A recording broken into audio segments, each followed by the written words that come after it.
Alors, bienvenue à tous. Bonsoir. Mon nom est Isabelle Beaulieu. Je suis la présidente de l'Office de consultation publique de Montréal et je suis très heureuse d'ouvrir cette nouvelle consultation.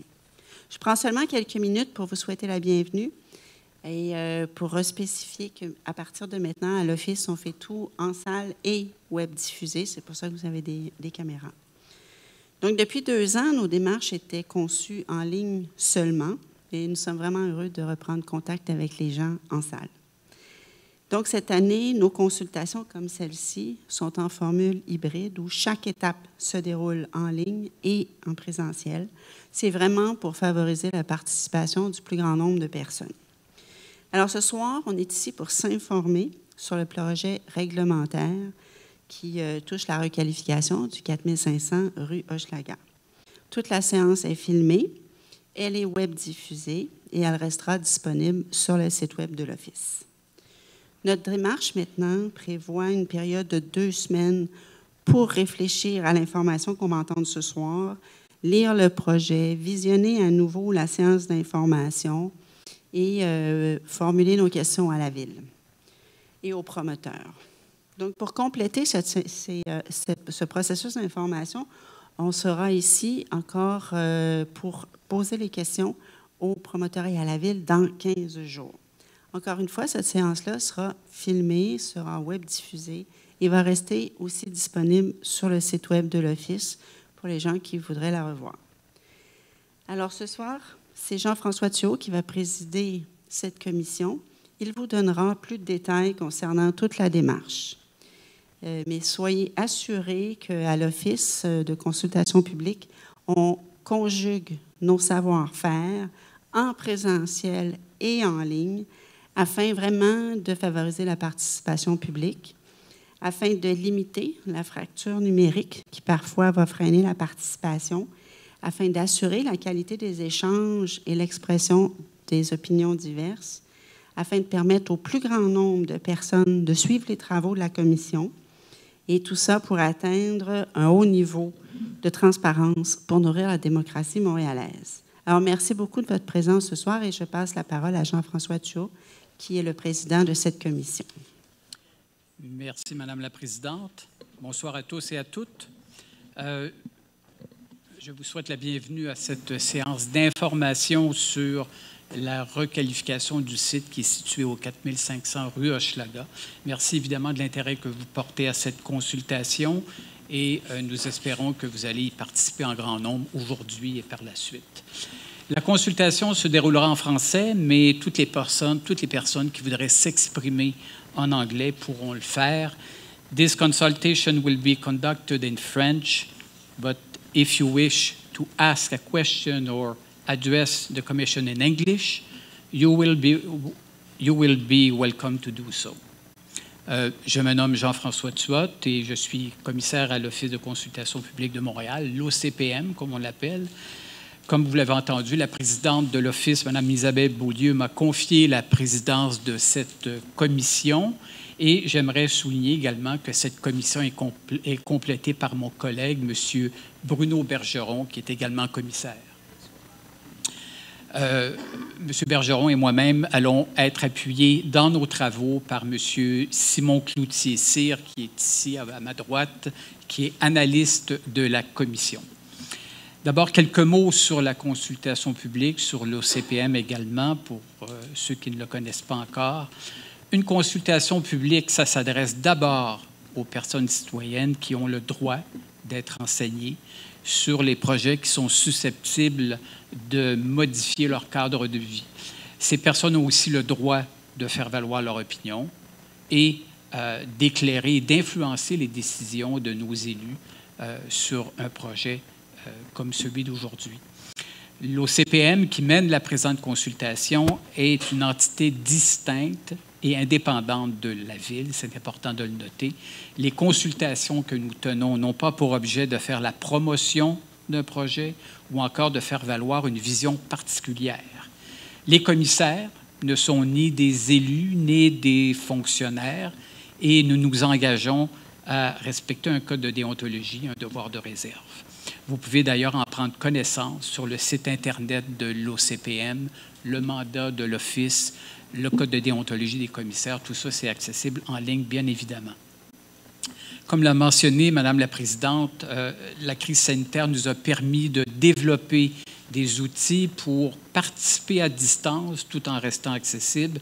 C'est ce que nous appelons dans notre jargon une démarche hybride, tantôt virtuelle, tantôt en présence, ça mélange les deux. Et ce sera un peu le cas de la consultation publique que nous allons mener. Quoi qu'il en soit, pour connaître toutes les façons de participer à la présente consultation, je vous invite à téléphoner à M. Gilles Vizina, chargé de documentation à l'Office, au numéro de téléphone 514-872-8510. D'ailleurs, nous le voyons à l'écran.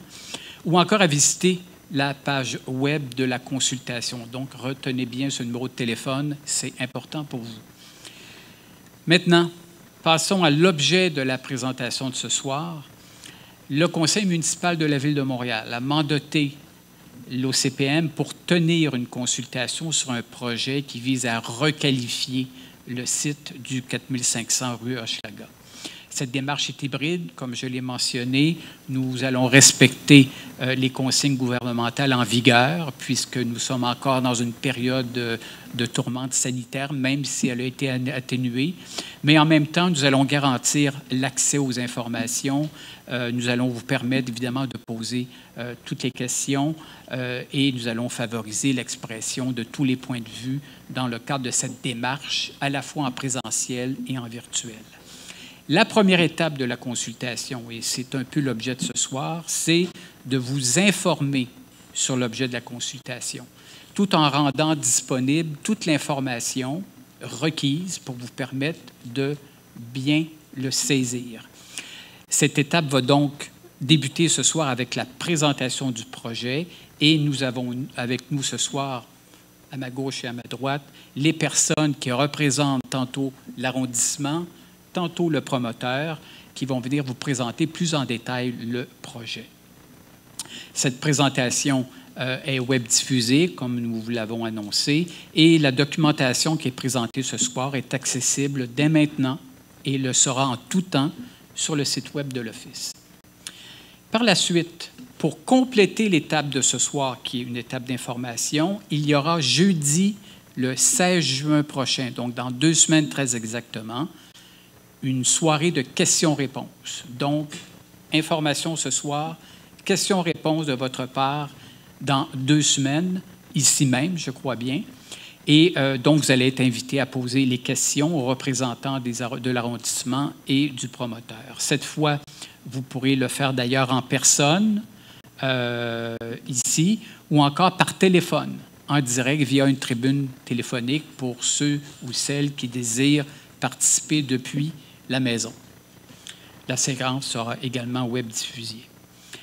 Deuxième étape de la consultation, une fois que l'information est donnée et qu'il y a eu des questions et des réponses, la deuxième étape, c'est entendre vos opinions. L'opinion des personnes citoyennes, mais aussi celle des groupes intéressés à intervenir dans cette discussion. Cette étape-là, elle va débuter dès le lendemain de la session questions-réponses. Il y a une date qui est importante de mentionner, c'est qu'à partir du 23 août, nous allons amorcer d'abord une séance d'audition des opinions et peut-être d'autres s'il y a plusieurs personnes qui souhaitent intervenir. Donc, à partir du 23 août, c'est le début de la période consacrée aux séances d'audition des opinions.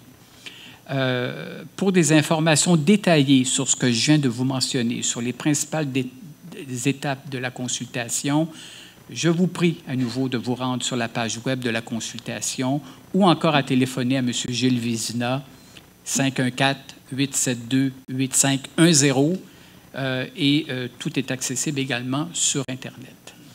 Alors, une fois que nous aurons terminé l'étape de l'audition des opinions, quelque part à la fin de l'été, mon collègue commissaire et moi-même, nous allons nous retirer. On ne sera pas en retraite, mais on va se mettre à analyser les informations qu'on a obtenues, on va se mettre à analyser les opinions qui ont été exprimées et nous allons faire rapport et formuler des recommandations. Et à cette étape-là, la présidente de l'OCPM, Mme Isabelle Beaulieu, va soumettre le rapport au conseil municipal de la Ville de Montréal, puis celui-ci, par la suite, sera rendu public. Je vous rappelle que les rapports de l'Office de consultation publique ont une valeur consultative.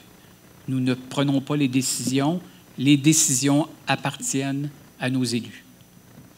Bon, alors, avant d'aller plus loin, nous allons vous présenter plus en détail la page web de la consultation et comment y trouver toute l'information pertinente. Voici donc une petite vidéo explicative et on se revoit dans 5 minutes. À tantôt.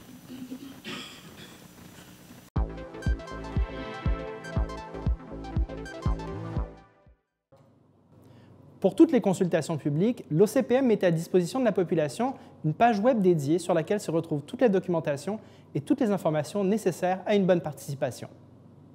Pour accéder à la page de la consultation, depuis votre navigateur, entrez l'adresse ocpm.qc.ca/4500 Hochelaga. Depuis le site de l'OCPM, cliquez sur Consultation publique et dans la section Consultation en cours, cliquez sur Requalification du 4500 rue Hochelaga. Sur cette page, vous retrouverez également toutes nos consultations en attente ainsi que nos consultations terminées. La page de la consultation comprend toutes les informations nécessaires à une bonne participation.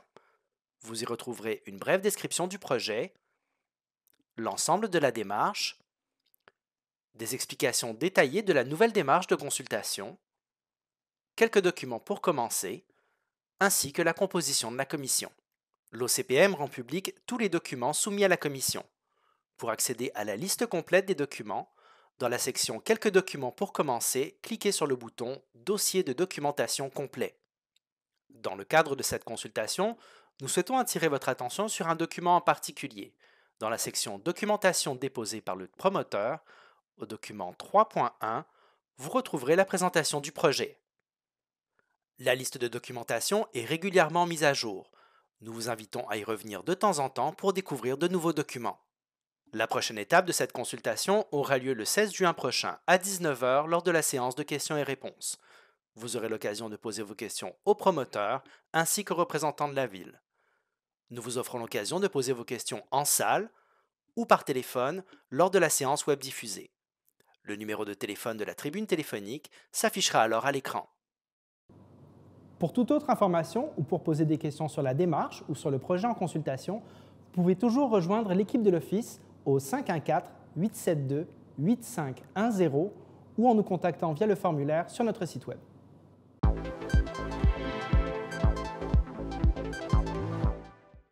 De retour. Donc, vous avez bien pris en note le numéro de téléphone et rappelez-vous, M. Gilles Vézina, c'est le nom magique pour avoir toute information. Alors, nous allons donc démarrer formellement la soirée. Je vais d'abord inviter les représentants de l'arrondissement à prendre la parole pour présenter le projet dans la perspective de la Ville, c'est-à-dire en fonction des objectifs de la Ville. Il va y avoir également un volet plus réglementaire. Alors, je vais maintenant céder la parole à M. Régent Boisvert. M. Boisvert, c'est bien. Alors, je vous invite à présenter votre collègue et vous avez 20 minutes pour présenter votre projet. Bonsoir, Régent Boisvert. Je suis chef de division à l'arrondissement Mercier-Hochelaga-Maisonneuve. Je présente François Mios, conseiller d'aménagement à l'arrondissement également dans mon équipe. Donc, François va vous présenter la version administrative du projet. Bonjour à tous. Donc, pour commencer, une petite introduction. Là, on va vous faire une présentation en 2 temps, côté arrondissement, côté promoteur. Tout d'abord, on va vous présenter la modification au plan d'urbanisme qui a mené à l'analyse du projet en question. On va faire une mise en contexte aussi d'un règlement qui est adopté en vertu de l'article 89 versus un projet particulier qui a déjà été présenté. Puis on va vous emmener certains points d'encadrement réglementaire qui vont venir encadrer le projet, émettre des conditions et octroyer des dérogations. Par la suite, ce sera la présentation concrète du projet par les représentants du promoteur. Depuis quelques années, l'arrondissement a entrepris d'élaborer des planifications détaillées pour quelques secteurs dans l'arrondissement. Ça a débuté en 2017 avec le PPU Assomption, le programme particulier d'urbanisme d'Assomption. Ça s'est poursuivi en 2018 avec le secteur de Rouen. Il y a le secteur Préfontaine et les secteurs Bennett-Le-Tourneux qui ont été planifiés en 2021. Et en 2023, il y a le secteur Radisson qui est prévu pour être soumis à une planification détaillée. Ce que ces secteurs-là ont en commun, c'est qu'ils se retrouvent tous à proximité d'une station de métro. Puis quand je dis à proximité, souvent les secteurs même englobent les stations de métro et englobent en fait les espaces autour des stations de métro. Ces secteurs de planification-là, on découle tous des orientations des documents de planification que sont le schéma d'aménagement et le plan d'urbanisme, avec, en y extrayant les orientations principales de densification de territoire, de diversification des activités pour créer des milieux de vie bonifiés. Concrètement, le secteur qui nous intéresse en particulier, c'est le secteur Bennett-Les-Tourneux parce que c'est le secteur qui accueille le projet en cause. C'est un secteur qui se retrouve à proximité du pôle olympique et des deux stations de métro P9 et Vio. En fait, il se retrouve dans un périmètre de moins de 500 mètres à vol d'oiseau. C'est un secteur qui est majoritairement occupé par des anciennes activités industrielles.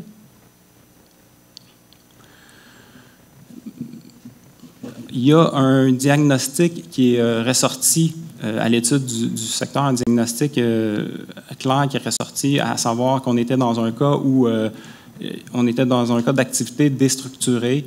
Il y a depuis quelques années plusieurs projets d'habitation qui ont poussé, mais surtout en pourtour du secteur. Il y a également une zone d'emploi quand même assez importante qui est majoritairement structurée aux abords du secteur Bennett. Puis il y a un énoncé de vision qui est ressorti de ces constats-là, à savoir qu'il y avait un potentiel pour créer un milieu de vie en diversifiant les activités, puis en les intensifiant également pour créer vraiment un milieu de vie intéressant pour les gens. À proximité des stations de métro, c'est une des orientations importantes afin qu'on puisse maximiser l'utilisation de ces infrastructures-là. Concrètement, là, les objectifs qui sont énoncés dans le secteur de planification s'énoncent en 3 points principaux, là, à savoir consolider l'ensemble urbain autour de l'axe Morgan. On a déjà un secteur qui est intéressant entre le parc Morgan et le marché Maisonneuve. L'idée, c'est un peu d'étendre ce secteur-là au secteur le plus au nord, dont on vient de parler, puis qui est quelque peu déstructuré présentement. On veut aussi soutenir le développement d'un milieu de vie, encourager la densification résidentielle et commerciale, assurer le développement d'une gamme variée de logements privés, favoriser une architecture de qualité pour que les gens s'identifient au secteur, qu'il y ait un sentiment d'appartenance, et viser l'adoption de meilleures pratiques en construction en aménagement durable. Principalement, ce qu'on veut, c'est que les gens se sentent dans leur quartier. On veut aménager des espaces publics verdis, mais aussi donner accès aux espaces semi-publics, donner la possibilité aux gens de vraiment s'approprier leur quartier. Puis on souhaite également maintenir la fonction d'emploi du secteur de Rouen. On veut que le quartier devienne un vrai milieu de vie où les gens peuvent évoluer, ils viennent pas seulement habiter ou travailler, mais qu'ils peuvent habiter dans leur quartier, ils peuvent travailler dans leur quartier, ils peuvent aussi s'approvisionner, se divertir. Donc on veut créer des milieux de vie vraiment complets.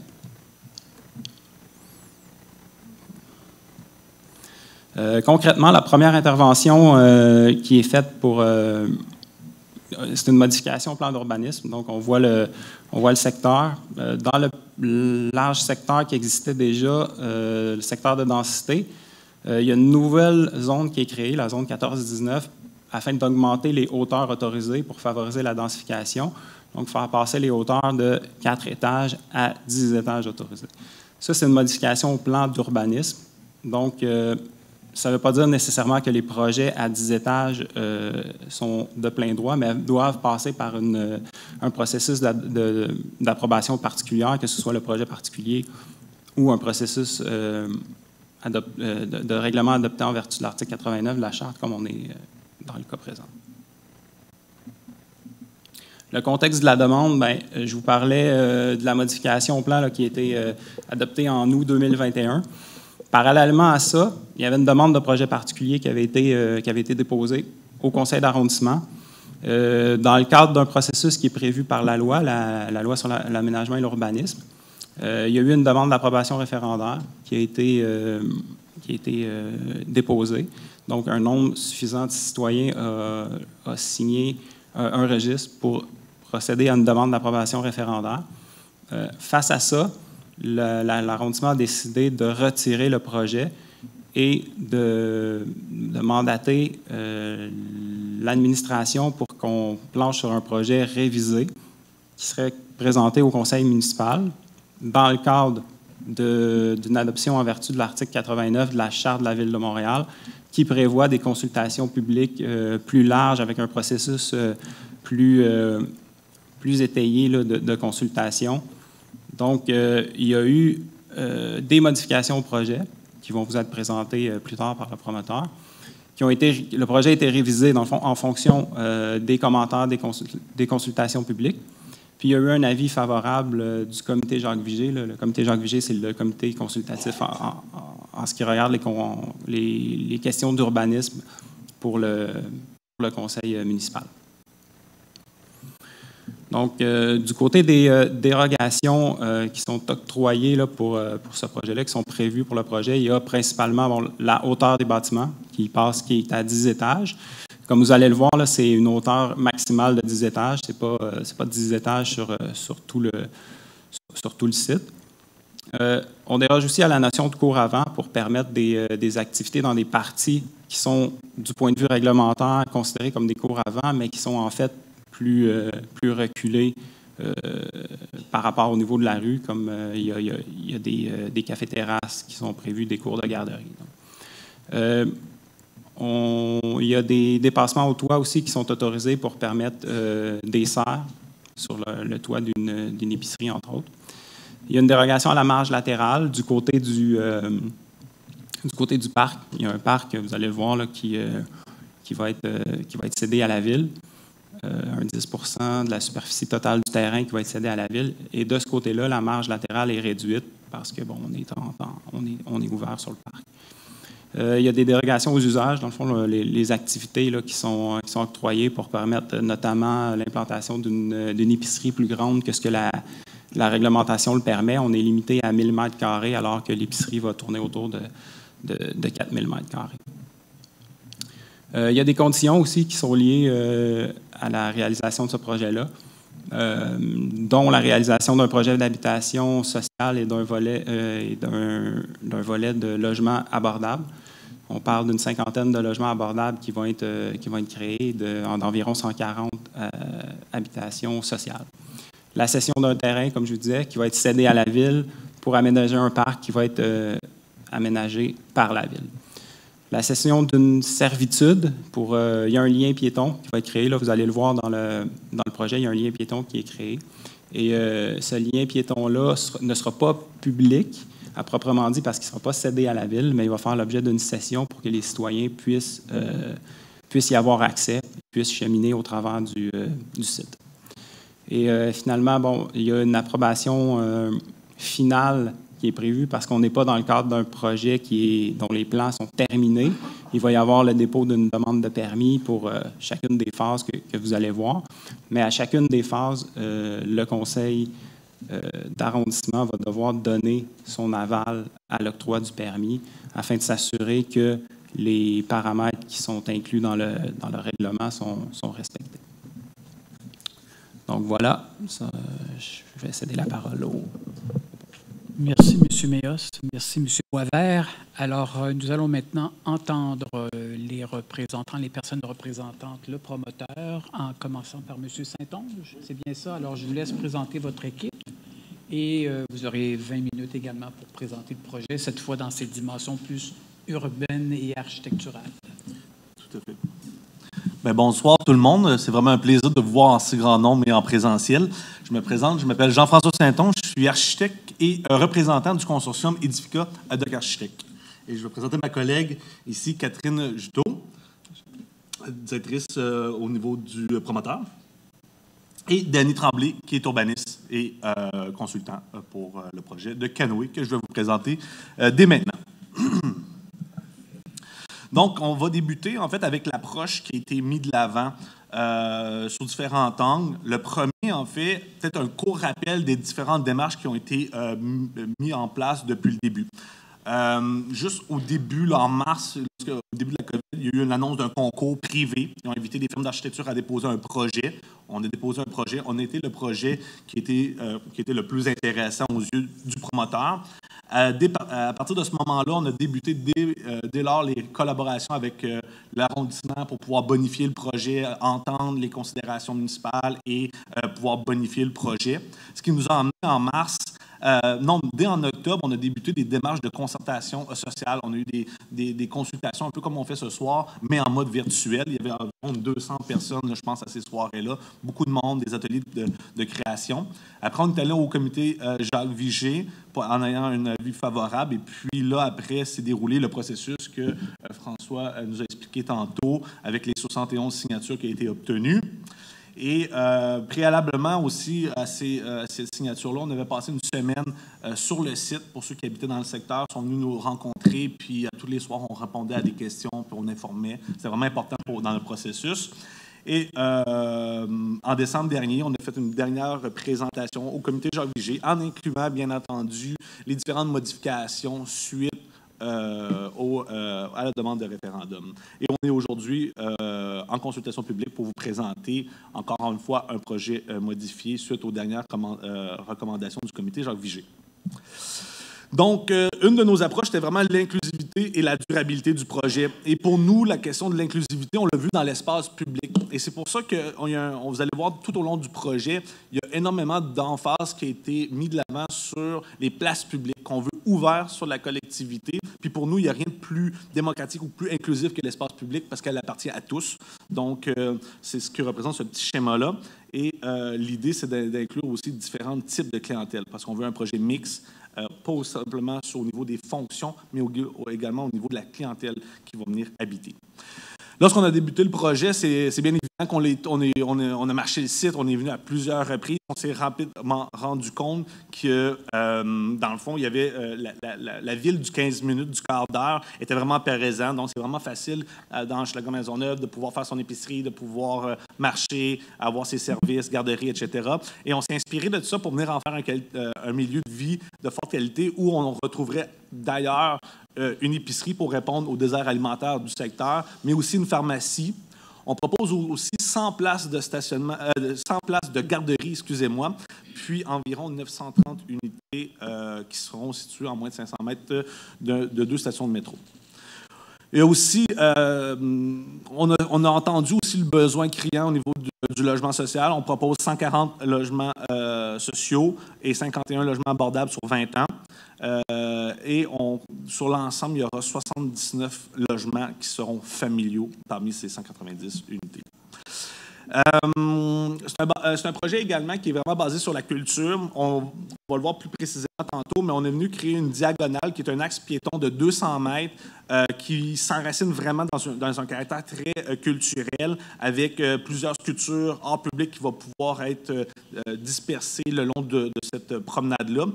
Le long de cette promenade-là, également, on va venir accueillir des locaux d'artistes, autant des galeries pour vendre, mais surtout des lieux de production, parce qu'il y avait également un besoin qui a été communiqué à cet égard-là dans le secteur.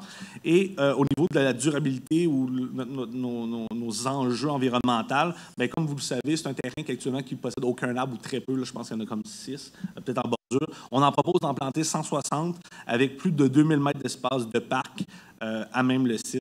Et comment qu'on y arrive? Bien, c'est en mettant la totalité de nos stationnements en souterrain, en libérant près de 50 % d'espace public ouvert à tous, en fait. On prévoit actuellement, est à l'étude, une boucle énergétique pour permettre de réduire les GES d'environ 60 %.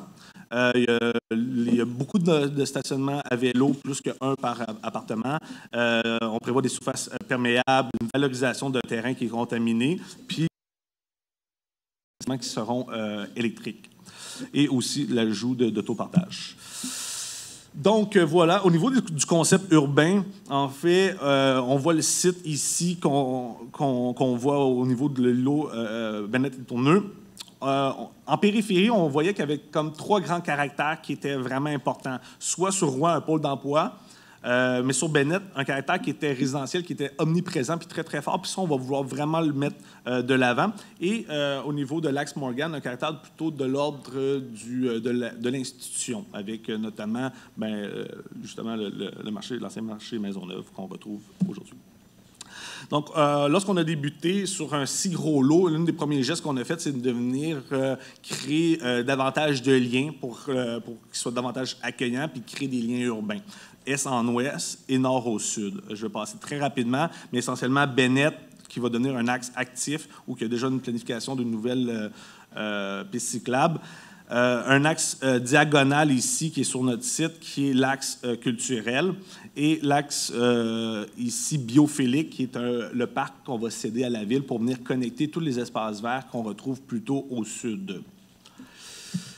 Donc, ici, une petite vue aérienne du site.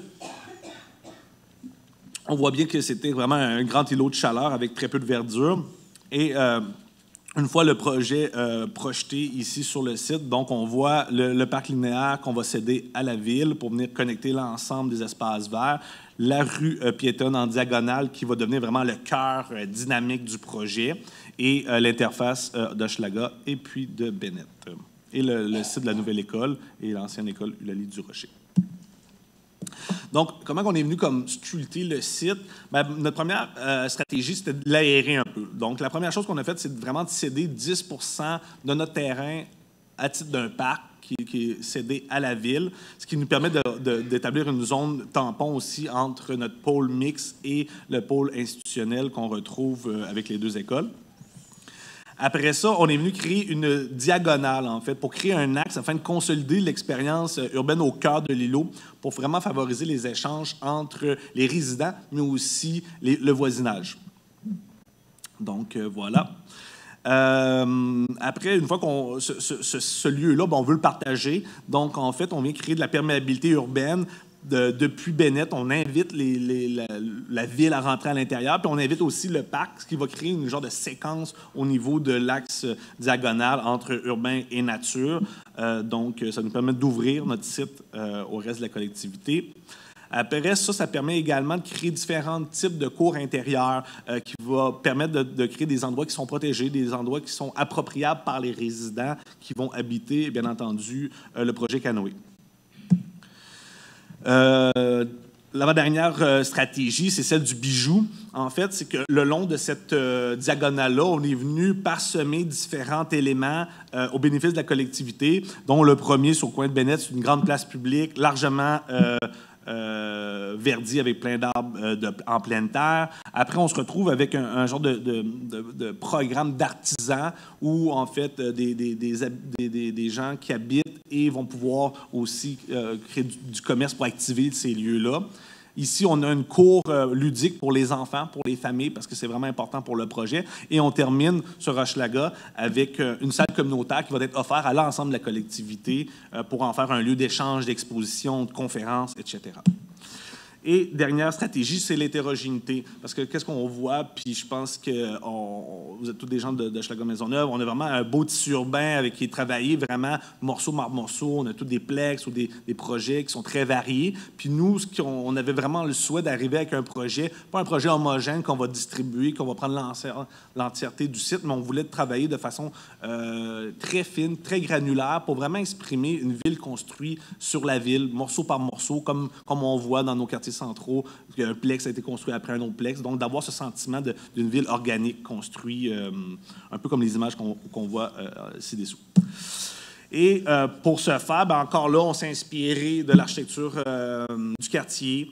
Ce qu'on retrouve généralement sur les rues, c'est des enveloppes de maçonnerie, c'est le côté formel de l'architecture, belle enveloppe de maçonnerie, des proportions verticales, un couronnement. Et de l'autre côté, au niveau ruelle, souvent on a des revêtements beaucoup plus légers, un peu plus organiques, c'est le côté un peu plus informel de l'habitation. Puis on a souhaité réinterpréter ça de façon contemporaine dans le cœur du projet de cette manière-là. Donc on se retrouve avec ici Hochelaga, ici on a la rue Bennett. Et dans le fond, toutes les interfaces urbaines, ici on a le parc, vont être les parements qui vont être sélectionnés, ça va être vraiment des parements de briques qui vont être inspirés. On a fait vraiment une recherche sur tout le type de briques qu'on retrouve sur Bennett, tout le type de briques qu'on trouvait sur la rue Hochelaga. Puis on va vraiment travailler ça en fonction de ça. Et les intérieurs des cours, eux, vont être en revêtement blanc, beaucoup plus léger, beaucoup plus lumineux pour apporter davantage de lumière dans ces cours-là et rappeler la ruelle. On s'est fait une petite grille de zonage. C'est un projet, c'est sur 6 phases. Donc, on s'est créé nos propres règles de définition de l'architecture.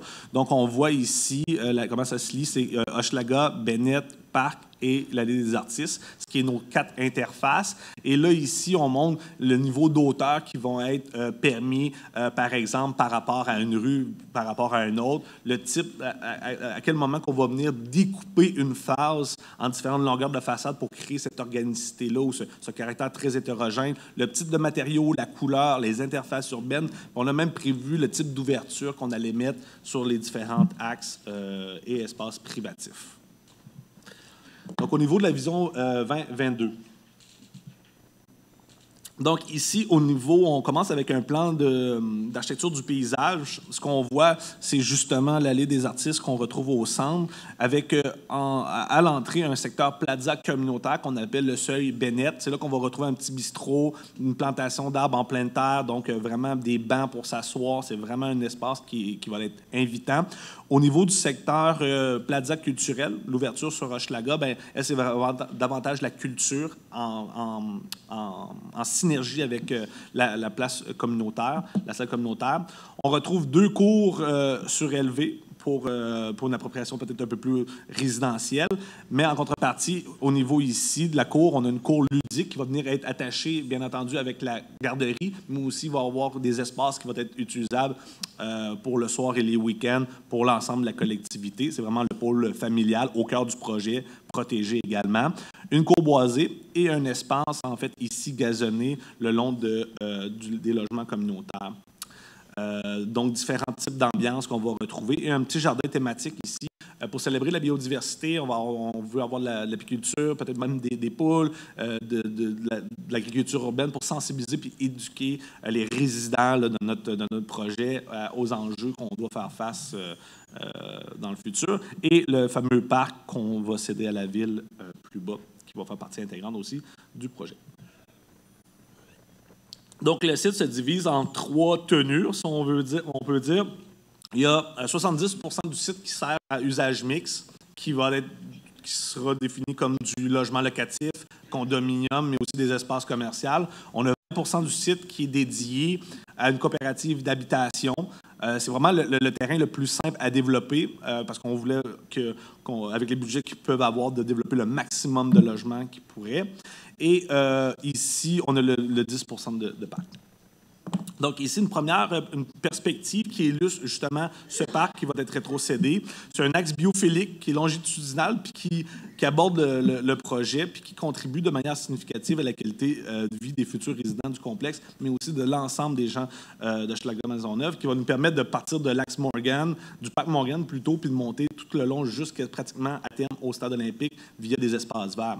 Puis ça nous permet également de créer une zone tampon entre le secteur à usage mixte, notre projet, le projet Canoë, et le pôle institutionnel plutôt à l'ouest.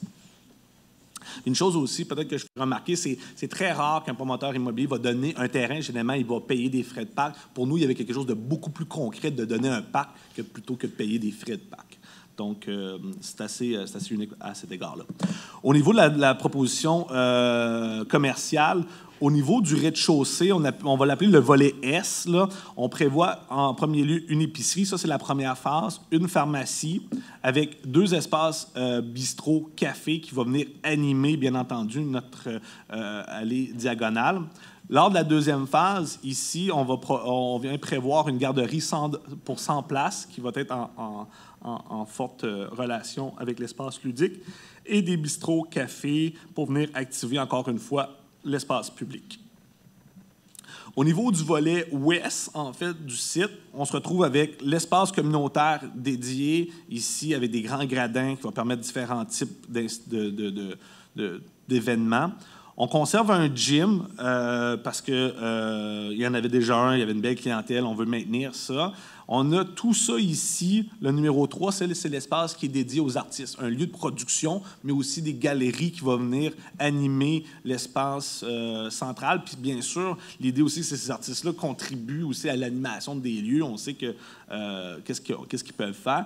Et ici, en 4, ben, c'est les résidences propriétaires occupants où on aurait des commerçants qui habiteraient au-dessus puis qui viendraient au niveau du rez-de-chaussée, comme la joaillerie ou des sauces à spaghetti, peu importe, mais vraiment d'activer les lieux. Et l'espace communautaire qu'on va demander également d'interagir sur l'espace public. Donc, ici, les différentes phases, phase 1, phase 2, phase 3, 4, 5 et 6.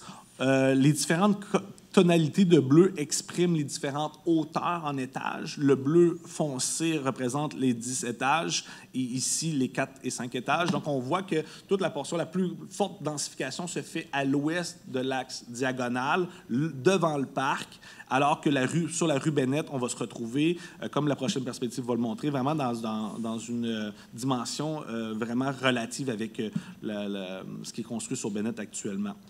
Là, différentes coupes qui montrent le projet, mais à l'intérieur du plan d'urbanisme qui a été déposé, c'est-à-dire avec du 8 au pourtour de notre site. Et nous, on vient s'arrimer, on vient diminuer comme ça de part et d'autre du projet.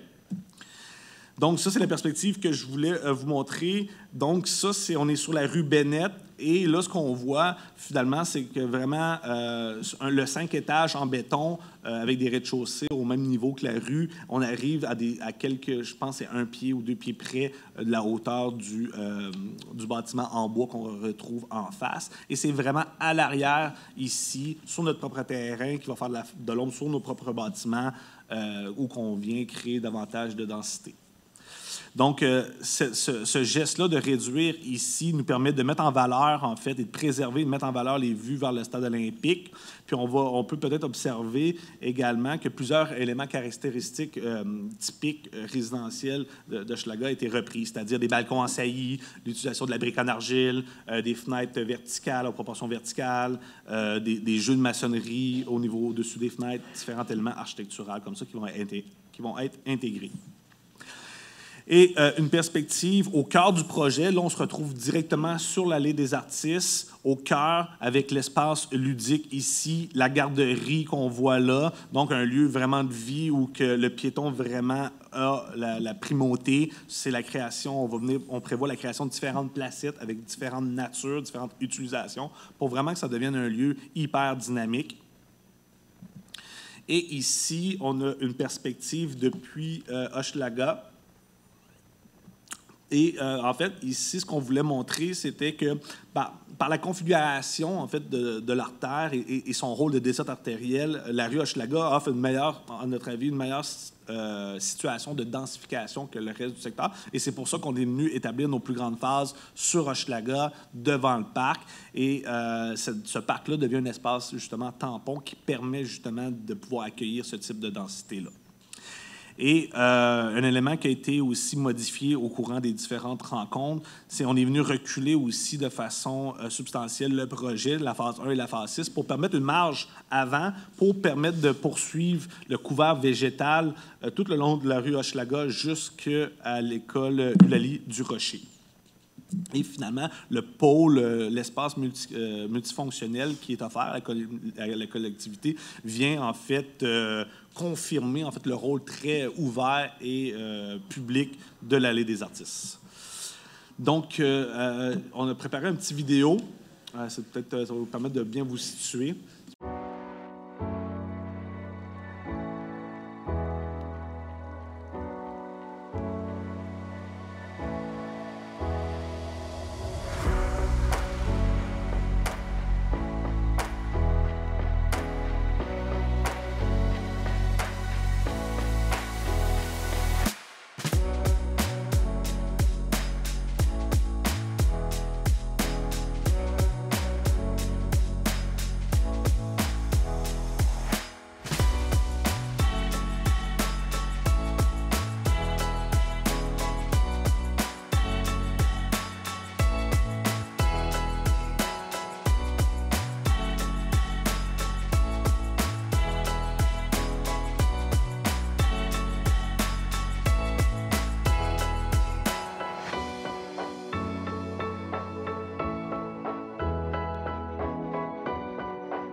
rendu déposée sur le site de l'OCPM. Elle est beaucoup plus fluide et, dans le fond, c'est un travelling sur la rue Bennett, Hochelaga et le cœur de la diagonale que vous voyez.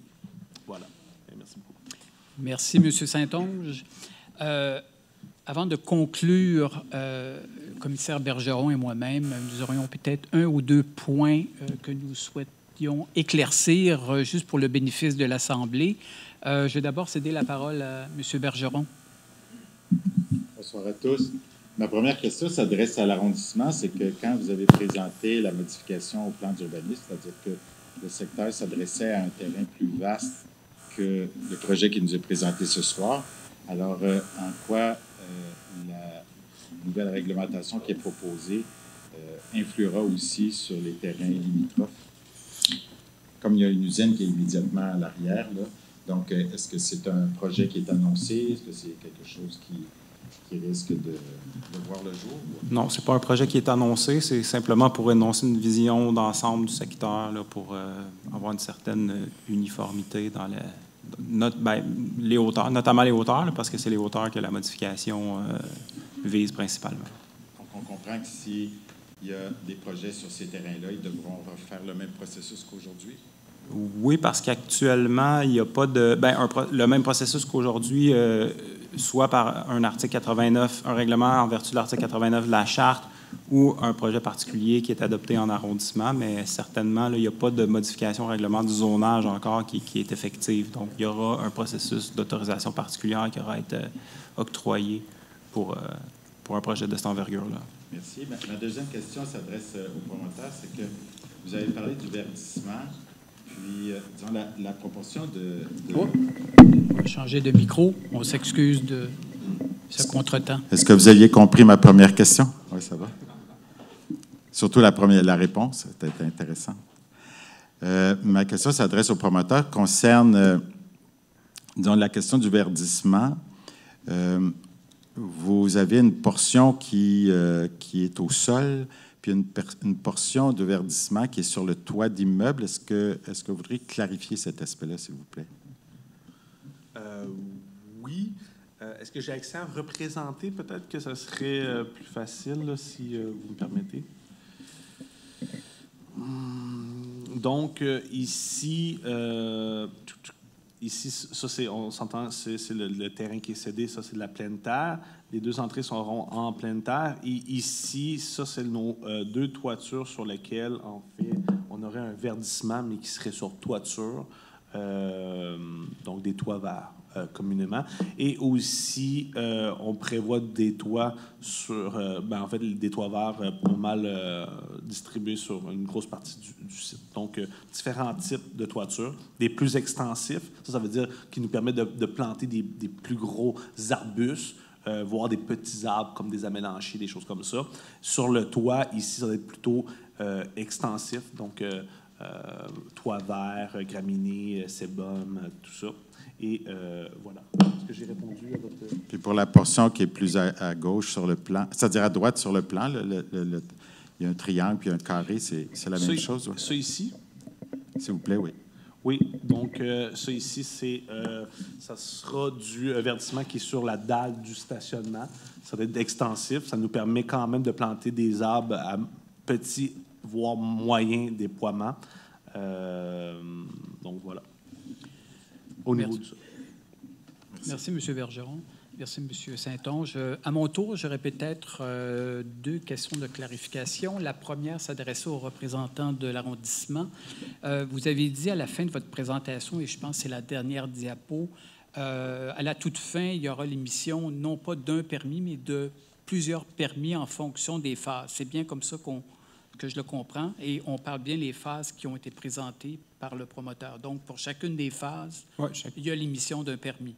C'est bien ça? Exactement. Chacune des 6 phases, c'est ce qui est en OK. Et entre parenthèses de votre diapo, c'était marqué PIIA. Est-ce que vous pouvez nous expliquer à quoi ça fait référence? Oui, le PIIA, c'est un plan d'implantation d'intégration architecturale qui fait en sorte que le projet, dans sa version finale et définitive, doit faire l'objet d'une approbation par le conseil. Ici, en l'occurrence, ça va être le conseil d'arrondissement. Merci. Vous avez évoqué, je pense, oui, dans votre réponse à la question de M. Bergeron, l'article 89, c'est bien ça, de la Charte, l'article 69, c'est 89. Hein? Est-ce que vous pouvez peut-être rappeler à l'assistance en quoi consiste cet article-là? Je le sais qu'il est à l'origine de la consultation d'aujourd'hui, mais je pense que ce n'est pas mauvais de le répéter. Oui, l'article 89 de la Charte de la Ville de Montréal, c'est un projet qui permet l'adoption, c'est un article qui permet l'adoption de certains projets d'envergure, dont le cas qui nous occupe ici, là, un projet immobilier d'une superficie de plus de 15 000 m².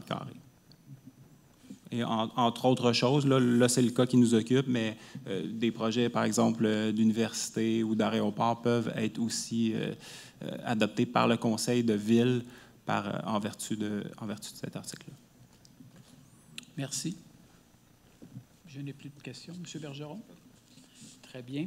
Alors, je vous rappelle que tous les documents qui ont été présentés aujourd'hui, la présentation que vous venez de voir, sont disponibles sur le site Internet.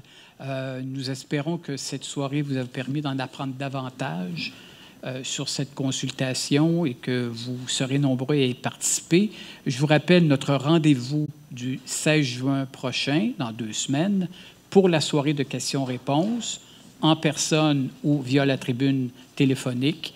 Vous aurez l'occasion de poser toutes les questions sur les sujets qui vous préoccupent et qui vous intéressent, puisque les représentants du promoteur et de l'arrondissement seront à nouveau parmi nous pour répondre à vos questions. La soirée d'information, ce soir, ça prend donc fin. La commission remercie les personnes représentantes de l'arrondissement et du promoteur qui ont participé à la séance. Je vous remercie de votre participation. Nous remercions également les citoyens et citoyennes en ligne qui se sont déplacés ou qui nous ont écoutés à distance. Alors, il ne me reste plus qu'à vous souhaiter, en mon nom et en celui de mon collègue Bergeron, bonne soirée.